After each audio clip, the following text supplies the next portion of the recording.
I did want to check out this, though. This is from Dad, Nathan, one of the fighters from the event, and he recently just put this out.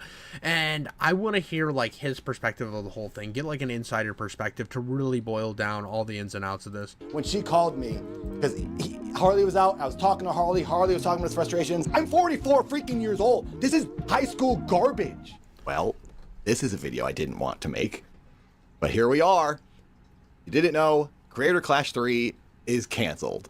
It's Dunsky, it's Runsky, it's dead, and it's, oh my god, dude, he's doing a 24-hour charity dance stream. Way to go, Dad. Way to go, Dad. Doing more for charity than Idubbbz and Anissa, the people that were planning on not actually giving any of their profits to charity. But from Game Grumps wants to try to still push people and do some fun things to raise money for charity, and I would like to do my 24-hour dance stream. I mentioned it before. I was going to do it leading up to the event. I was going to dance for non-stop for 24 hours, and as I'm dancing, we're doing different things to raise money. Please stay tuned for that. Keep your eyes peeled. The good news is you will be able to see me fight at some point. I have been talking to Misfits Boxing. It will happen some point this year. Hey, look at that, dude. Look at that. I like when these guys don't just like shut up. Hey, watching the commentary community get worse with time and crash and burn. It's the most known people. Yeah, dude, I mean, oh, you're right, dude. The commentary community has just, like, what is it left with? I mean, Keemstar is, like, he's stuck on, like, Snapchat or something. Keemstar's in Snapchat. You have Idubbbz gone. Who's left? Like, from the OGs? Really nobody. I mean, Nicholas Diorio still does stuff. Turkey Tom doesn't really do commentary anymore. You're really stuck with a bunch of new dogs. I mean, Boblax is just obliterated, so no Boblax. Augie came back, so we got Augie.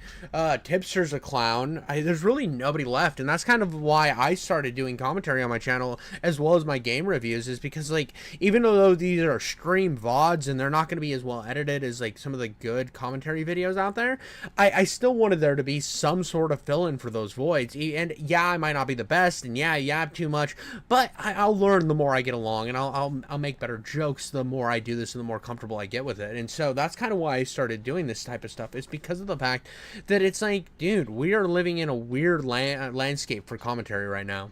I'm guessing around the fall, so I always wanted to. And what I was gonna say about Dad there, that before I got distracted by comments and stuff, which happens, this is a live stream, that's what you do, but at least he's like, because that was something I thought was funny about Froggy Fresh, is you look at when Froggy Fresh got, like, outskied from Creator Clash and he was offered to go fight, I would have still fought. Go get that bag, bro. And if you're worried, you're like, hey, I wanted to do this for charity, donate the money you, the purse you make from winning the fight or participating in the fight, donate that to charity. I don't understand why you wouldn't do that.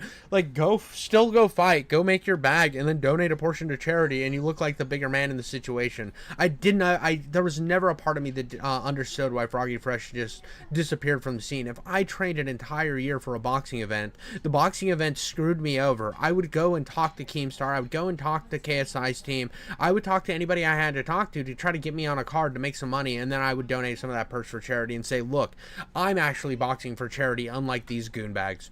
To begin, I'm really bummed that the event isn't happening, and I'm now here making this video when for so long I tried very hard to not be negative. 100%, dude. Commentary does create this chatter makes a good point. What the dude, whenever I do anything else, dude, oh my god, dude, what happened? Oh, this is what happened. It says, like, commentary is good because it keeps creators accountable, but I hate that passion is clearly gone for some people and they just are trying to make it bad. Absolutely. Like, I get a lot of people that call me slop or whatever. I don't care.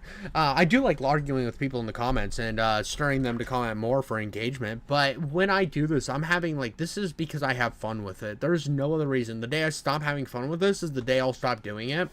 Absolutely. But it feels like there's a lot of people that are just like Boblax is a good example of somebody who doesn't want to be doing it anymore, and they're still doing commentary, and you can tell there's no passion for it, there's no care, and it's just kind of lame, dude. I do think if you're gonna want to do drama, or if you're gonna want to do anything on YouTube, be passionate behind it, have as much fun as humanly possible with this stuff. Not jump in on all the negative talk going on surrounding the event. I tried to be a very positive person publicly and promote the event and ignore all the stuff that was going on, but now it's not happening anymore. So it doesn't matter, and I'm just going to say everything I've been thinking.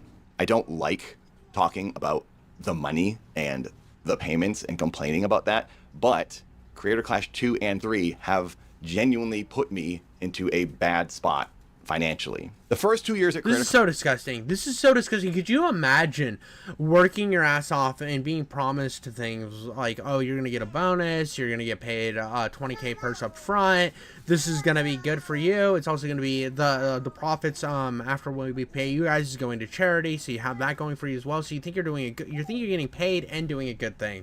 And I think that it was a little misleading at first to make it think that all these content creators were just doing this and not making any money out of the kindness of their heart. There was kind of a narrative with some content creators saying stuff like that, and I feel like that was disingenuous and disgusting, and they should be called out. But I also feel like it is you can still pay people things and have them do things. Oh, well, thank you. Did you want the book back? Oh, look at that. Go show Dahlia about the book. Go show Dahlia. But you should be able to like make money and still donate to charity. I mean, both those things can happen, and the fact that neither of those happen for these guys and they're just kind of up shit creek without a paddle is disgusting. Clash, we got $20,000. Every fighter gets $20,000 to cover your coach, protein, food, gym memberships, training. The first year, I saved a lot of money with the way I trained. Year 2 comes around. I'm now living back in LA. I wanted to work with my coach, who is still in Portland. So by the way, why did you move to LA? Like, what was the point? Oh, I want to be near my content creator buddies and spend. This is a mistake. So, okay, this is gonna be a little heated, dad, right here. I hate when content creators do this and they're like, well, then I moved to LA. That's your choice. That's on you, buddy. I mean, who says I'm gonna move to the most expensive city in the entire United States and then complains that it's Creator Clash's fault? Like, get out of here, bro. You want to train with your same guy in Portland? Why didn't you just stay in Portland? Like, oh my god, I hate this. I hate when these guys complain about, like, money when they did part of this is themselves. This part of it's 100% on him. Order to do that, so I got like an Airbnb for a couple of months. And so anyway, I spent all the $20,000 on promo, food, gym, training, and then I get back to LA after Creator Clash and I have nothing because I was expecting a bonus. The reason I spent all $20,000 that year was because this person tells me it's going to be bigger and better, which it looked like it was shaping up to be. Pausing for a moment to give an editor's note. I might do this a few times throughout the video as I'm going through it just to clarify and people understand exactly what I'm saying. When I say this person I'm talking to, I'm purposely not saying the name of the person. It's not Ian or Anissa. It's people who work for the event, for the promotion company, the PR company, or Real Good Touring. So there's a lot of people who we're talking to. At this point, I'm talking about someone who works for the event that I don't want to publicly expose. And then I'll just... But here's the thing, too. I want to just kind of, like, double down on what I was saying.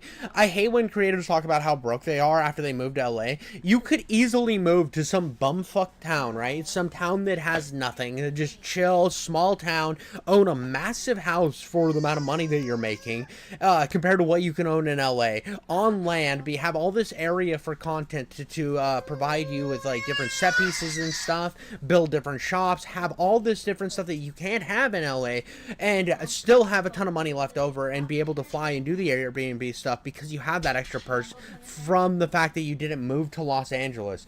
And I just don't understand. It's good if people are getting mad at Ian and his wife rather than the other creators, so it probably won't affect their reputation, but I would be disappointed if I was the creator. He has every right to be disappointed. I'm not saying that. I'm just saying that it is funny to me how a lot of these creators put themselves in super bad financial positions, which part of this is on Ian and Anissa, but another part was his bad choice for why would you his bad choice for moving to LA. It just doesn't make any sense to me.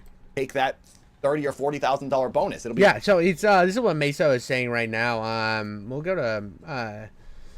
We'll go here. It's like Meso is saying if you ever got rich off of YouTube, why would anyone move to LA? That's like honestly how I feel. Like he said Colorado in chat too. Colorado's a great option. Move to a small town in Florida. Move to like Wisconsin, Wyoming, and like Nevada. There's a million places that have lower costs that still have cities near. You can live far enough outside of the city where it's still a convenience, but own yourself plenty of property, build yourself a nice air-conditioned shop, turned it into a studio, and boom.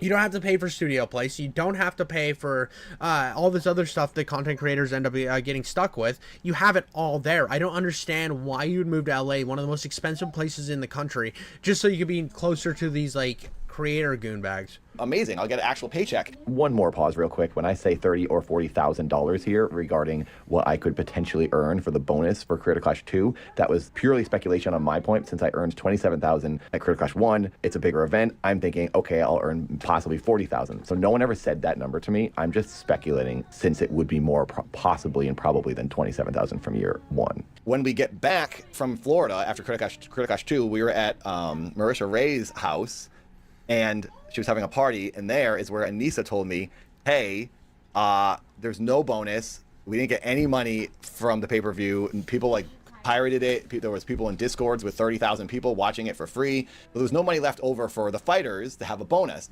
And it's kind of like, I feel like Clark Griswold in a way, where like I'm banking on that Christmas bonus. Yeah, so chat is saying right, and then I don't get it. I'm probably over-clarifying. I just lost chat because I'm the worst streamer on the entire platform. I am the worst streamer to ever stream.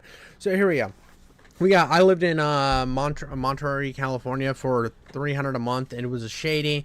But I've seen Cali. It isn't worth risking his whole life if he has anyone that depends on him. Because if he got people, he putting them at risk by bringing them there. Absolutely, dude. Absolutely, dude. It's insane that you would like jeopardize your entire livelihood. You're like, well, I'm making this much, and you're not thinking about like the downside of YouTube. I mean, even me, I'm like a newer creator. I've been kind of on the come up a little bit, not crazy. I still get very small views or whatever, but I've been growing, and I've been expanding a little bit. But when I look at what could happen if I possibly got to a level where I'm making endless money, I wouldn't move. I would get myself a little more land. Like I said, I would buy a shop. I would have myself a studio. I'd do more skit content. I'd have more fun. I would do shit like that. I would try to build my content where I'm at without going to suck off some other more popular creators. Things with all these notes, but I do want to say I wouldn't be able to do this event if there wasn't some type of a bonus pay. I unfortunately am not in a situation like some of the other creators on the cards that can just volunteer their time and put in all these hours boxing and still be able to pay their bills. I had to take this as a job because I need to earn money. I needed Creator Clash every single time to pay my rent. That's just a fact. I don't really want to admit that, but it's true. I wish I was. I mean, he should be switching up his content. He should not move to LA. Those are a couple things. This is where that part of me that's coming out when I heard about that bread trooper drama of being bankrupt. It's like, dude, you made all of these piss poor decisions and now you expect us all to carry it for you? Yes, there's a lot of this that falls on Anissa and Idubbbz, and I think that they deserve as much shade as humanly possible, but you need to take a little bit of accountability here, pal. Was in a position where I could have done this for free and I wouldn't have these complaints. So the reason I even took Creator Clash 1 was because I was getting $20,000 and I knew I could keep some of it. So this year 3, I get on the phone and I talk for an hour. And so his second time, he's like, I'm going to go train with the same guy, fly, use an Airbnb, spend all $20K because I'm assuming I'm going to get a bonus. Don't get the bonus, and that sucks. Like, you could have just been, you should have moved to LA. You could have walked away with extra money just like you were planning on doing the first time. I mean, it sucks that they screwed you over 100%. That is disgusting. It's that this even happened. But come on. And I was like, I really don't know if I want to do this. What I was told by this person, yes, you're probably going to make a check this time. A ton of people are going to watch it. The mistakes were learned from year 2. Well, now look at where we 100%, dude. Again, Macio's talking about, like, you can go to anywhere else, another big city where content creators are definitely there. You can film with them. You can record with them. You can have all this cool stuff. It's weird that they go to LA and they think that it's going to be a boost to their online business, and it ends up never being that way because everybody in LA is fake goon bags that are they're also trying to chase the bag. It was even worse than year 2. And now I don't know if it's from the boxing, but it happened one night when I had a very hard sparring session. When I turn my head now, I see bright flashes on the side and left of my head. I'm seeing them right now. It happens all the time. It happens all the time. And I never had that happen. And then that night it started happening. And it was after 2 weeks in a row of hard sparring. And that was the hardest sparring I'd ever had. Didn't take me down though. And then he had to take a knee. And he is a 27-year-old amateur boxer. Just saying. Well, what the heck does it matter? Because I just did it all. And now I'm seeing flashing and my knees kill. And I don't get anything for it, and there's no fight happening. One time during training not too long ago, my whole arm went numb again when I got hit by a shot. Now, that being said, this is boxing, and I did sign up for it voluntarily. I'm aware of what happens in boxing. I'm aware you get injuries, and I'm okay with that, and I'm willing to accept them. It's just really disappointing and a bummer, because now I don't get to even fight in the event or make a little bit of extra cash to help pay rent. Creator Clash 3 this year didn't pay us the $20,000. Bro, why are you renting at 40 something, dog? Why don't you why don't you have a mortgage? Why aren't you paying off a house? Why are you still throwing your money? Dude, this guy is so bad financially, dog. Dollars. They paid us the first 2 years. We were offered $15,000 this year. Then I heard through Harley, LA Beast got the 15 and then additional 7,000. And I was like, what the heck, dude? I just talked on the phone for an hour months ago and got convinced to do this because I was told everyone was getting paid the same thing. Now someone's getting 7,000. I reached out, I was like, can I get that 7,000? Answer was no. Answer was, okay, we can get you a brand deal. That's not happening now. LA Beats makes more than us. He makes out with more money. I'm in 3 of these freaking things. And I'm not blaming LA Beast. He got what he got because he asked for it. Why the heck did I not get it when I asked for it in the very, very beginning? Hey, good for LA Beast. I'm gonna always be a little biased toward LA Beast. He's the first big content creator to ever comment on one of my streams. So, and he just seemed genuinely upset that he wasn't gonna fight. He really did seem genuinely upset that this was all going down. All he wanted to do was get in shape and fight and do some stuff for charity. LA Beast was genuinely trying to like have as much fun with this event as possible, and he got screwed over pretty hard as well. I mean, I would have like when you're negotiating, you always ask for more, so I don't hate him for that. Before the thing was even announced. Then I go camping. Do you need a free... Like, at the same time, dude, if you thought everybody was gonna get paid the same, you should have tried to negotiate for more as well. You're complaining about not having the money, then you should have fought more for more money too. Like, that's 100% on him. I do think that the way that they made everybody seem like they're getting paid the same, but then they were willing to negotiate. It's all skeevy. This whole thing was skeevy and disgusting, and the fact that we're getting all this now, it's just insane to me. What was this event ran by? A bunch of like monkeys with keyboards? Internet, we're talking about this camping trip. The trip was set up by my coach as something he wanted to do in his life. He likes camping. And he thought, hey, you and Ren from Corridor and I trained together. And again, why would you sign up for Creator Clash 3 when Creator Clash 2 screwed you over from the beginning? It's so insane. Like, I look at LA Beast. This was his first time doing the event. He was just not, he didn't try to start anything with anybody. He was like super confused what was going on. He was going to any commentary channel he could find to just like get some news because nobody was relaying information to him. And he was like, what the heck? I signed up for this thing, now I'm getting screwed over. Why is this happening?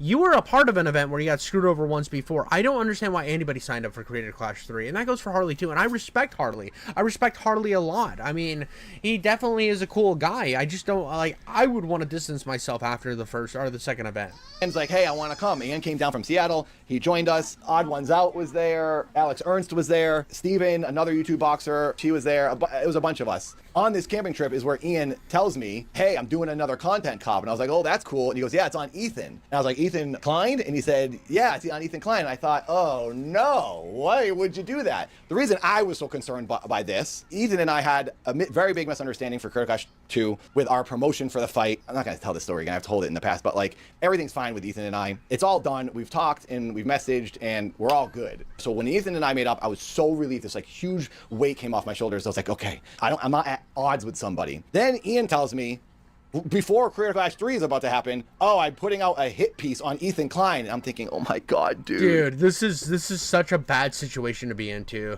Like, do you out him for doing this, and jeopardize your position and your money in the event, or you sit quiet, which he did. So now he's put in this awful position. Oh god, this is disgusting, dude. I would hate this. This would make me so uncomfortable.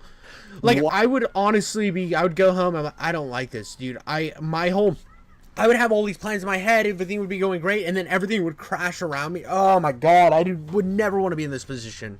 Why are you doing this? Why are you trying to cause trouble? Because now I'm thinking, this is gonna ruin Creator Clash 3, and I'm gonna get screwed again. Yes, I can tell him I'm concerned. I truly thought it was a work. It was like a WWE promo thing where like they're gonna have a fake feud, they're gonna make up right before Creator Clash 3, genius promotion. I watch a lot of wrestling though, so I probably was thinking incorrectly because that wasn't the case at all. It was a real beef. I don't keep my ear to the ground when it comes to YouTube drama. I don't know what's going on. I don't know who's mad at who, and I don't care, and I don't want to know. I wish it was back in the 2010 days and everyone was doing sketches and stupid characters, and we lived in simpler times watching someone talk about it. I kind of wish it was like that too. I would have low-key asked Ethan to hear me out and tell him what's going on, and then get my bag and leave. I feel that's fair. He should have reached out to Ethan Klein saying, hey,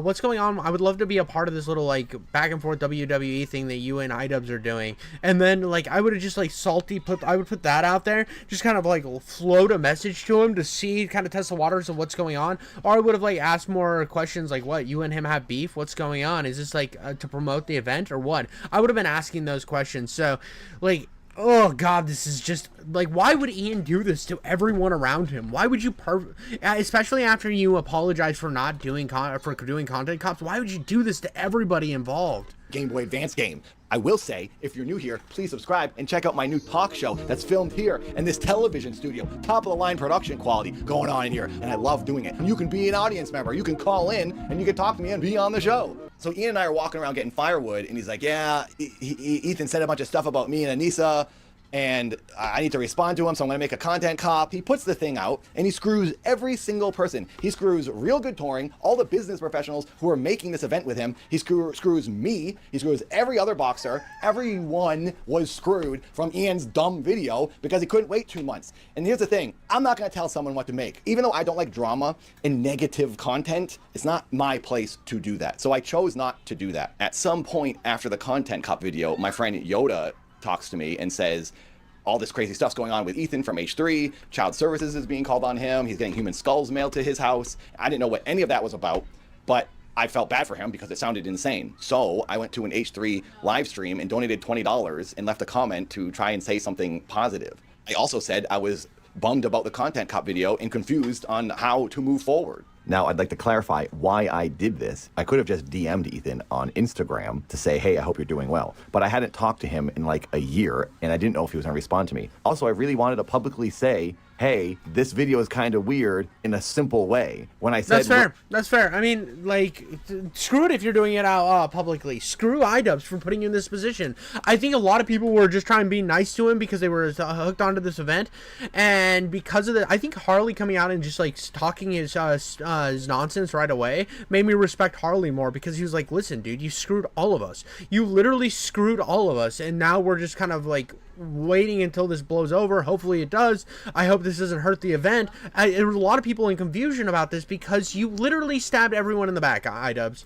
We're all kind of confused by this. I was sharing the sentiment of a few fighters that were genuinely confused as to why Ian and Anissa made this video when we all have an event coming out. So all the fighters had been very quiet and were like afraid to talk about things. So I thought if I made this donation, I could say in a sort of friendly way, hey, yeah, we kind of think this is weird. Hopefully it all blows over. I wasn't trying to insult Ian or Anissa, but I was just addressing the obvious that, yes, this is awkward now. I'm sorry. And I felt that was not an unfair thing to do. Then the next day, Anissa texts me a screen grab of my donation, and she says, is this real? Anissa took that as I was supporting her enemy that she has chosen, by the way. Ethan and H3 are not my enemy. So then yeah, dude, you said this is where the skeevy Anissa Idubbbz thing comes from. Oh, this is where we get good, because they want everybody to be on their side. And that's like Ethan's pettiness too, that everyone has to be on the, this is a war, you're choosing sides. You can't say any, you can't be Switzerland. Oh, it's so great. This is the same thing that happened with Froggy Fresh. And the fact that they all saw what happened with Froggy Fresh and were like, oh, that will never happen to us. It's just so funny, dude. These guys all eat their own, bro. These LA goon bags are up to no good, my brother. Anissa makes me feel guilty and bad for what I thought was a nice thing. And she's like, oh, I can't believe you would do that. I'm 44 freaking years old. This is childhood, high school garbage.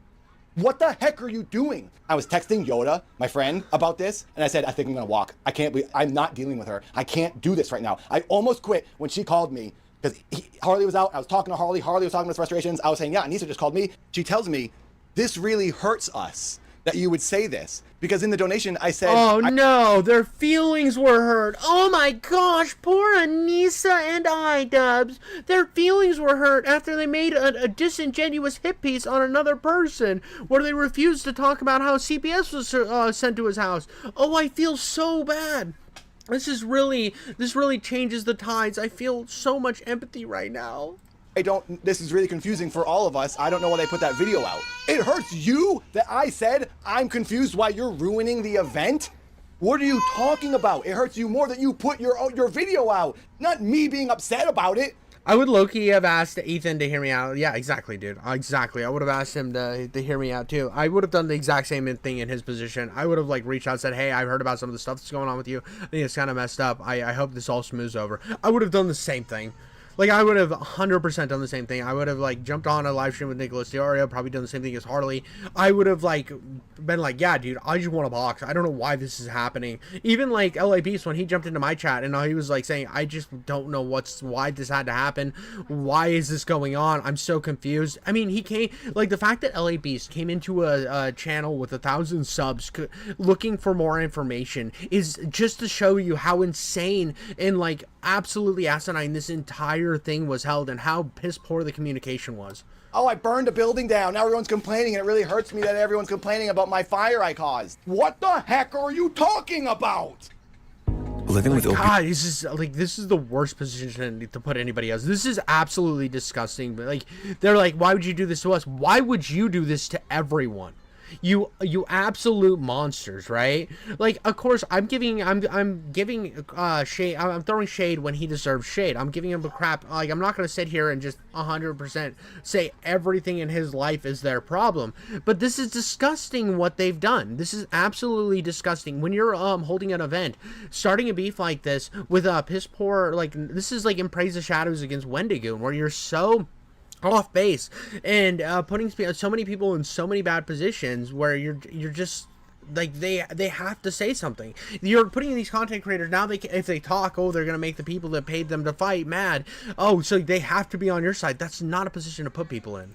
I was surprised that I made that comment on the H3 stream when she said, but Ian told you he was making that video on the camping trip. But just because he told me he was making a dumb video... Yeah, dude, 100%. Chat's saying, when did the grown adult YouTubers become more immature than the younger version of Idubbbz and H3, who would body their modern counterparts? Absolutely, dude. This is something I thought about H3 for a long time, and even now, like, he is a very petty guy. I think I understand his pettiness this time. In the past, I've seen him as kind of like a goon bag, and he deserved to be called that, because, like, his old self would have laughed at his content. Like, his whole H3 or his Leftovers podcast, old Ethan would have made fun of that podcast. So it's just funny to me how when they go mature, they get more immature, and it's like, well, you can't make fun of us because now we have the shield of virtue in front of us. And oh god, these guys are disgusting. Video doesn't mean I should just automatically be okay with it because I heard about it beforehand. I can still think it's a dumb idea to put out when you're simultaneously putting on an event that's supposed to be non-political and not tied to any drama. Now, at this point, online, all anyone is talking about is how Creator Clash is failing, and it's a disaster. So I thought, in order to combat some of this negativity and maybe try to sway some people into having some sympathy for the fighters and maybe put a positive spin on all this and get people motivated to support the event, I thought I would go on Keemstar's podcast.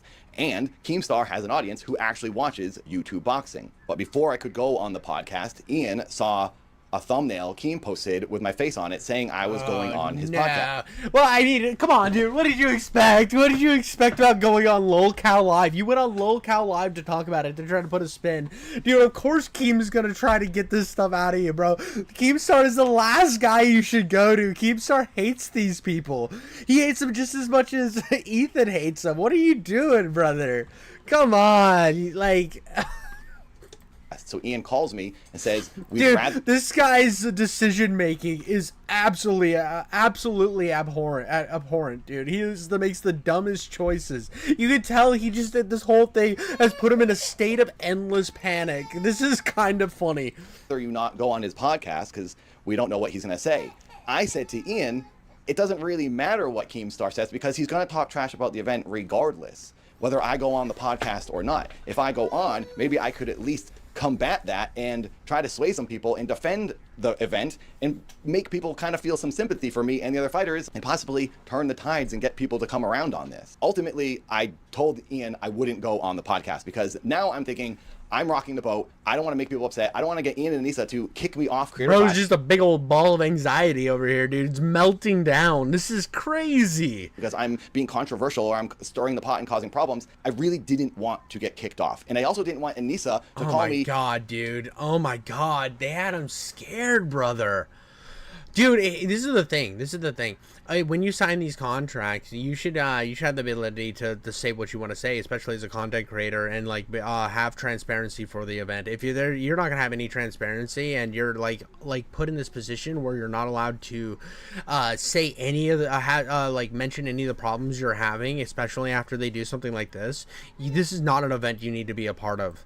And get after me again for doing something that she didn't like. I thought this was too risky for me, and I was jeopardizing my own stance in position in this event. So I said, fine, I won't go on the podcast. But the whole time I'm thinking, I really do want to do this. I want to go on there and talk to Keemstar and try to promote the event and face all this criticism and try to do some damage control, because no one was doing that. But I did also get injured that day in sparring. My arm went numb, which is a thing that happens sometimes when I got hit. So I had to go to the doctor. So it was probably for the best that I went and got that checked out. But I did say to Keemstar, I would like to come on the show later and talk about this, because it was something I wanted to do, because nobody else was doing any damage control for this event. Now, every fighter in Creator Clash 3 was offered $15,000 to cover their fight training, except for LA Beast, who I guess got $7,000 additional because he said his training cost more than that. I don't know if anyone else got additional money. As far as I've been told by the event, he was the only one. Regardless, when the event got postponed, they offered Well, I mean, everyone... if he got 15K, so he made an extra $2,000. He made an extra $2,000. Well, it was supposed to, everybody else got 15K at this time. I don't know. The numbers kind of are a little weird. So he got, I guess everybody else got 15 plus 5. He got 15 plus 7, so he made an extra 2K. An additional $10,000 as an extension to extend your training until October. A lot of people couldn't do the event now because it was getting extended. Myth dropped out, LA Beast dropped out, Freddie Wong dropped out. I didn't drop out. I thought about it. I thought, is this worth doing? And then ultimately I thought, I really want to box. I've been training for so long. I don't want to stop this, and I want the event to happen, and I really want to get in that ring a third time. Also, that $10,000 will help me out. In addition to that $10,000 extension dollars, I was going to get now a cut of Ian and Anis's 34% that they were going to get paid. But since they've dropped out, all that money will go to the fighters. I'm thinking this is great. And on top of that, I would also potentially get a bonus check after the event sells out. They'll split up extra money with all the fighters. So I get 3 types of payment. I'll get that $10,000 extension, and then the 2 bonus checks. Bro was definitely feeling, okay, now that they're gone, it's going to be better. Dude, it was cooked. There was no way that this was going to turn around. In the entire world, there was no way that this was going to turn around. You were living in a la-la land, bro. This is the same logic that you used to move to California, brother. I don't know why he didn't drop. I'm being like, I feel like I'm being like unnecessarily mean to Dad here, but come on, dude. You didn't see any of this coming. This is just bad decision after bad decision, brother. All them. But now that the event has been canceled, I'm not getting that extra money. I'm not getting that $10,000, even though I did some of the extra training, because the event's canceled now and it's just over and there's just no more money. And it's really messing me up. It's really hard for me to be okay with this. That's why I'm making this stupid video, because I'm upset. It sucks. I put my heart into this. I got freaking beat hard this year, harder than I ever had. And I thought, I'm going to do this. I'm going to train like a freaking professional. Keep my head down, avoid this drama, and now here I am, screwed. At this point, I just started getting too worked up, so I'm now just... Yeah, dude, this is unfortunate. Like, I don't like seeing somebody in this position. I really don't. You can tell, like, this whole video, you can tell that he's been a wreck. Like, this whole experience has just ruined this poor guy. Oh god, dude. Like, I of course, I mean, I know I've thrown a lot of shade on him and he deserves it, but like, come on, dude, this is fucked. Could you like, Mr. or Mrs. Empathy did this to a person. They did this to not only one person, but everybody who was in the fight, everybody who took an entire year of training and working and like passion behind this event, and just pulled the rug on them. Like, Ian and Anissa do not get enough hate. I'm sorry. You guys, oh, your empathy, oh, you care about like these social political issues so much. You guys are empathetic. Look what you did to them. Yeah, you think you can help a conflict on the other side of the world when you can't even do right by the people that are directly under your event? Get the fuck out of here, bro. I will never want to associate with Ian and Anissa. I would never want to say anything kindly about them. I don't know why anybody would want to be in the same room with these goonbags after they did this to all these people. Ending the video. When I filmed this, I just sort of spilled my guts and got kind of worked up. Then I remembered more things I wanted to say, and I tried to compose myself a little bit better, so the video's a bit wild. The last thing I want to say is that I always tried to be respectful of them, publicly and personally, when I was talking to them. I've always given them the benefit of the doubt and never really wanted to place blame on them or anyone. And then it turns out they were just talking trash about me behind my back. Ian's coach said on H3 that they used to say I was weird and talk trash about me. Yeah. Like, what do you expect? These are the fakest people in the entire world. Mr. and Mrs. Empathy are lying scumbags. What did you expect? Oh my god, dude. Oh my god. Could you, like, this poor guy, dude. I feel so bad. He had thought he had a friend. They were just talking crap behind him. He moved to LA to be by his friends, and they're all fake, which, you, like, if you weren't in a little echo bubble of other LA goonbags, you would know. Jesus, dude. Could you imagine being the... Oh, my God. And then I also heard the same thing from Froggy Fresh 2 years ago. I don't care if people think I'm weird because I do make weird videos. I like being different and unique. I'm used to people saying I'm weird. I was just very surprised that it was happening by 2 other creative people. I thought they were like me, and I didn't expect them to make fun of me for being different. I thought that was the point of Creator Clash, was to gather the unique people and put them in a boxing ring. I guess not. So there you go. That's everything. That's my side of things, and that's how I feel. I'm a little embarrassed to even put this video out and join in on this like conversation and expose myself and show myself as getting worked up, but I'm choosing to put it out. I'm choosing to leave that stuff in because that's how I feel, and it's real, and this is what all of this has done to me, and it's made me act this way. I do like that he broke it before he got too irrational. I do think that that's good because, like, I hate when, like, somebody's just sitting there bawling. So the fact that he cut it every time he was about to get emotional was pretty good. It shows, like, a little bit more... I don't know, it's a little bit better than your normal meltdown video that you see from so many people. But dear God, could you imagine doing this to somebody? Like, could you imagine starting an event and screwing somebody over this bad? This is just gross. This way. But it's all over, it's done, and we don't have to think about it anymore. You can see me box on Misfits soon. I will give you up. Good for you. Good for you. Go get your bag somewhere else. I think I would. It's so funny to me every time I see one of these people, like after Creator Crash 2, like the fact that none of them were just like, I'm gonna go box for Misfits and I'm gonna give a portion of my profits to charity, and that does more than the last 2 Creator Clashes did. Pretty much. The only reason that this cancer got any money was because of the Ethan and Hassan beef. That's it. Could you, like... dude, I don't understand how Ian even has a career anymore. This is worse than any other thing I've seen on the internet in a long time, and that's why I've covered it so deeply. This is just wildly, like, incoherent nonsense from Ian's side and the Hassan side. It's like, yeah, dude, 10 gazillion lashings for Idubbbz. He deserves more than that, dude. This is wild. I honestly don't think, like, if you're a fan of Idubbbz, I don't have any respect for you. If you're a fan for, like, the Hassan people, look what you guys did to a charity event. Like, you guys want to call it a charity event? Look what you did to a charity event. Updates on that once I have them. And thanks for listening. Thanks for watching. Don't expect any more videos like this. I'm never going to do this again. Goodbye. Dude, wild. What a wild meltdown video. Jesus. Yeah, dude, I think that's the best way to encompass, like, what the effects of this Creator Clash drama was. How, like, incoherently, like, asinine this whole situation has been up until this point. Watching, like, the fallout of this is something that I've never seen before, and I don't think I'll ever see a drama this big again.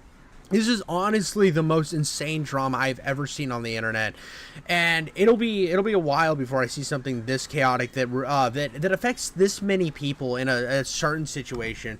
So, Idubbbz, you're a loser. You have I don't respect you. You have nothing going for you. I hope that your channel goes away in obscurity. Anybody who's a fan of Idubbbz, you're a loser too. I mean, just look what they've done to everybody else who was involved. It's disgusting, and I don't know how you look into yourself in the mirror at night. But that's all I got on that one, guys.